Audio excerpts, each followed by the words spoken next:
waxa maanta magaalada Saylac ku gubtay guri ku yaala gurigaas oo gabi ahaanba ku shafbeelay goobtii gurigaasi ku gubanayay ayaa waxa soo gaaray gudoomiyaha gobolka Salel Cabdirasaaq Waaberi Rooble taliyaha qaybta booliska ee gobolka Salel Cabdiqani Ibrahim Awnuur gudoomiye ku-xigeenka golaha deegaanka ee degmada Saylac Saacad Daahir Cige waxaanay dadaal dheer u galeen sidii dabkaasi ay baqtiin lahaayeen waxaana baqtiintii dabkaasi ku guuleystay dadweynaha reer Saylac oo baqtiyay dabkaasi waxaana ugu horeyn halkaasi hadal kooban ka soo jeediyay gudoomiyaha gobolka Salel Cabdirasaaq Waaberi Rooble ayaa waxa uu yiri وقدر إلهي قدر حق ربي كدعي ويلي كل صوب تطبق دلسينا عدي أي خصيصة بارتان كسمين دونتا وعن واركي نقول يو هالكن تدوين هي رير سيلع علنا وشوق المدين أي سبقتين كريوين أو لمان حاجة وحيد حيال أي كشوف بيلين وإحنا فوق كل ما تسمى مجرته تالف تركي هو إلهي مهدي مرادنا لفتوين قالوا يقول من دونا إن شاء الله برنامج بي دولة سكية لندوتا إن شاء الله طبقا نوعا صدعايا سيدي متقناي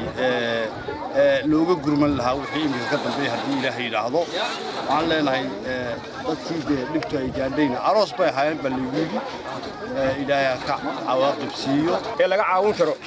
دولة هو صهارية دولة الدقمة دوان عاوننا إن شاء الله تعالى وإحنا نقوقا بكرو إلهي وحقفتوان قبلنا إن شاء الله تعالى حقا ديارنا وانونا هاي يقدر يهو كسوة البحيي الحمد لله رب العالمين دبويلة وان كياني وصل بختي كروي ضبق قبصي يقول هالكن مجال السياح فيها له وح إلهي ونوطاء مرض إلهي بالشيء والبقول دعاء وحويا وارتباطات مضي وأرتي كواد الرئيس العيد مجال هذا أنت اللي أقل كاوي سبوتك أقل ما بتي أقل كاسي مجال هذا هو سبوتك وحمله كقبل كروي